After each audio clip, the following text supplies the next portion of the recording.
Guys, welcome back to another episode on Norrie Factory. Today, obviously, again, we're working on the R32 GTR. We're going to go into the ECU functions of the M-Tron and also the reason we chose M-Tron over all the other ECUs. Now, there's a lot of good ECUs on the market today, and one of them is an obvious one here in Australia, which is Haltech. In fact, I've run an Elite 2500 two times before, and I love it. It's a good ECU. Now, the reason I didn't go with Haltech this time or any other sort of brand is the M-Tron functions to me gave me more control over the Atessa unit than any other ECU on the market. Now, there's going to be heaps of people out there argue with me right now and tell me that their mates of a mates have got all these good maps and you can do a good map over the Atessa unit with Haltech, you can do it with ECU Master and all that. And I understand that, I do. But what we're trying to do is something a little bit different. So the reason we went with the M-Tron is I want full control over the all-wheel drive system. I believe that the R32 GTRs, what separates them from a new functioning all-wheel drive sports car is the new cars have like a proper all-wheel drive system with traction control, ABS that actually works, the other features. So what I'm trying to do, I guess, is in turn Mitch from Zolly Motorsport, what he is trying to do is bring the 32 GTR into the 21st century by getting proper control over the Atessa unit. And so we're going to be fitting one of Raceworks OPS 501 500 PSI pressure sensors to the Atessa line. Now, how we're going to do that, and I've gone over this before, is we've got a Frenchie's Performance Garage Atessa line replacement kit put in it. And when you order this line on his website, it comes with the option to add the sensor block. Now, truth be told, I really only wanted just the sensor block, but of course it come with this high pressure line for the Atessa unit, and mine was pretty old and crummy, so we replaced the line as well. Now, when you do that line, if you are wondering, you can get to it without dropping the whole subframe down. It's a little bit hard to do, but if you look up there, what we're just gonna see it, there's a banjo fitting. You can undo that, swap the bolt out, put the new banjo fitting in, and then it changes it to that AN-6 line. Now, it's got several 1/8 MPT ports. I think it's got 3 in total. I'm going to use this one at this side because it's going to point the sensor away from the ground, and then we'll run the wiring forward all the way up to the M-Tron, wire it into the back of the ECU, and then what we're going to be able to do is we'll have a pressure reading on that Atessa line to that center transfer clutch. Transfer clutch in a GTR controls how much drive goes to the front wheels. So with this sensor and a few other sort of functions, we're going to have to run a PDM in the rear to pulse width modulate that Atessa pump, but we can do that with reading this, how much pressure is going there. We can work out how much torque we want to apply to those front wheels at all times. That's what we're going to do today. Thank you, Frenchie's Performance Garage, for that Atessa line kit, because that really saved us having to make some sort of sensor holder for that sensor. Let's put it on.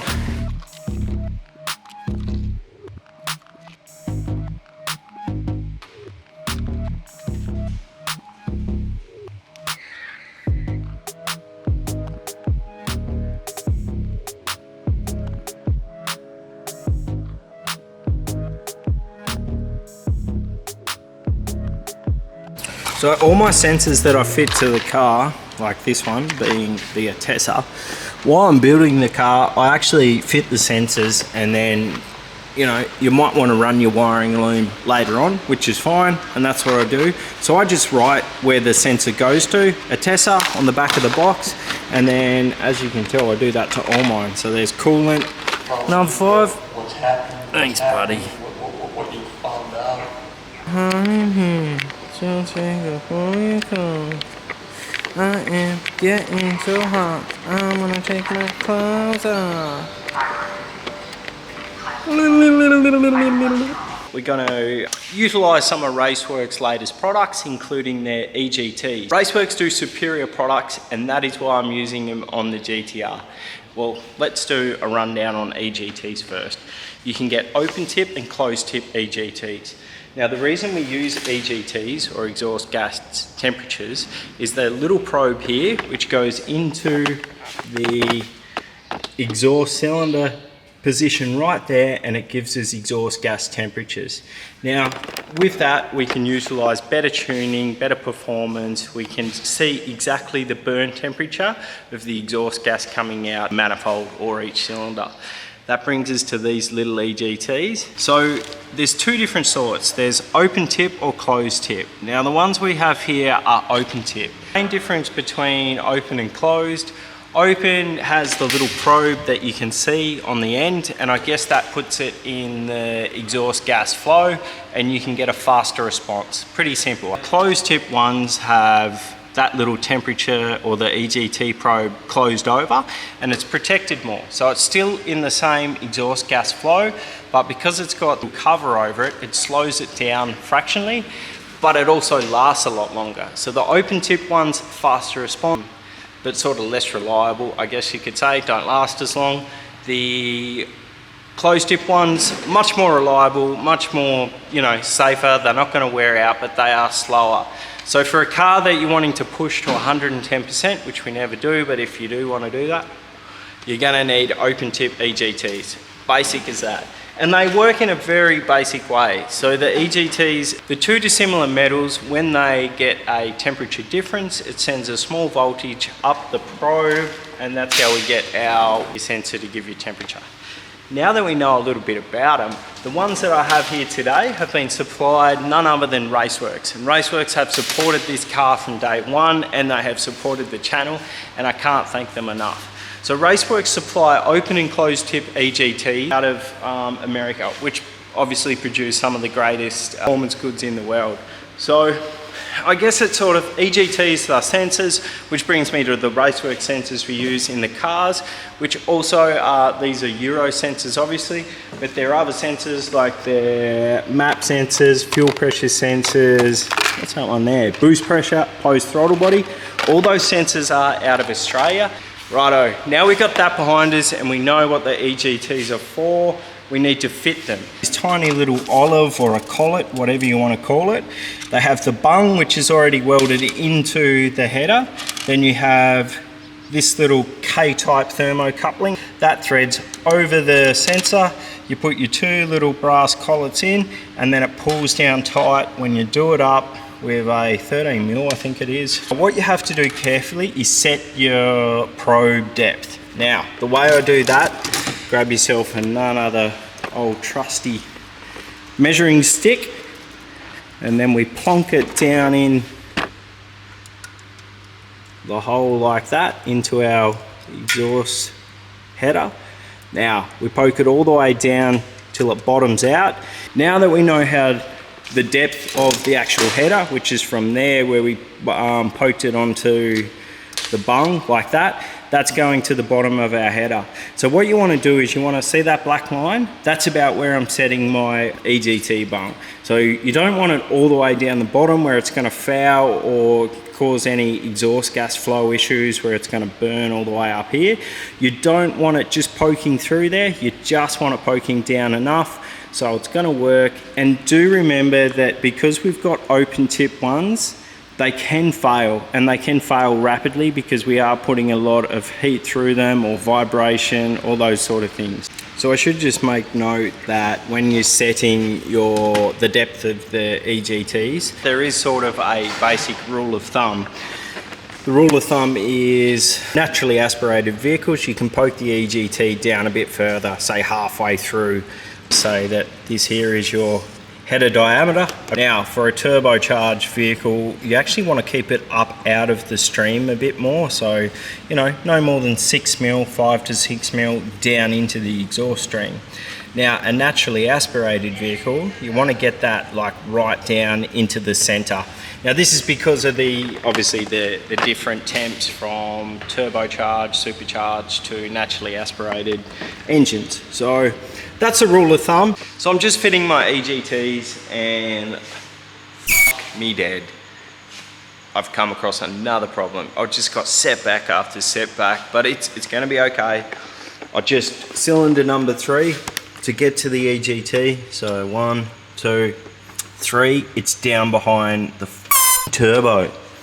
So I'm going to have to remove the turbo off the car, which is going to be a huge pain because I fitted the turbo to this engine before I put the engine up in the car. This is fine. I'm okay with the events that are unfolding currently. Also got to do my wastegate pipes, and it's going to be easier to do them with this off. I can do it with them on is the problem. I've got the back one all but done. It's just all taped up at the moment, but it's all done and it shoots out under the car quite nicely. The front one I haven't done yet. The best option for it, just to get us to Motorex, is going to be to shoot it straight down and back and breathe to atmosphere. Third time lucky. There we go. Oh. Garrett's rear housings are heavy, and this is the plan. So I had to pull all that off just to get that one EGT in. That bad boy there. So we're going to put that in now, and we're going to get the turbo back on. It's about 10 o'clock at night, so hopefully I can have this all back together and we'll be where we was at the start of today, tomorrow. Do the old shit work.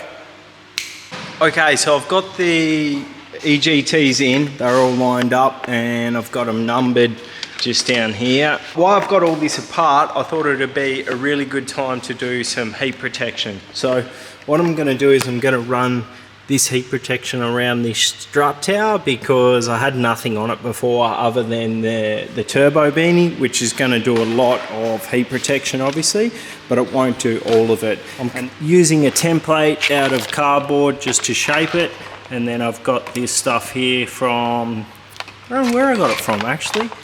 So it's sort of gotten out of control here, as it normally does when we work on this GTR, but the turbo had to come off obviously to fit that cylinder number 3 EGT.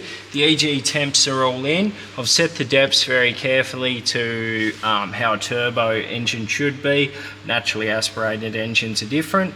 I'll have to get a new twin scroll gasket there for the turbo, but while I've got it out, it's given me a good chance to go over a few things. So I'll tidy all these EGTs up. I'm going to do the exhaust back pressure sensors, which I'm just working out now. These are a huge pain in the backside for me because I just don't have the room to fit them anywhere. I've got the room, but remembering that this car has to look good as well as just go good. So I was contemplating just blocking off the ports and not running turbo back pressure sensors, but I really need to know that back pressure, so we'll have to run them. I've got an idea. I think I'm going to just bend them straight forward and probably hide them up under between the grill somewhere. I've got to do the oil relocation. I've got to move that as well while we're going. So it's all happening. I've got a fair bit done. We've got the rear exhaust on. It looks absolutely sweet. Come check this out. That's the awesome titanium exhaust. So it's 3.5 inch and it's pretty well a straight through. I have dynoed this exhaust before compared to the Tomei one, and there was like 10 horsepower difference between the two. Thinking it was actually favouring the HKS exhaust, which is the JAMSA approved exhaust. And look, what tipped me over the edge to go for this exhaust was Adam LZ's latest episode where Tommy Effier built his Marone 32. That thing just sounded insane.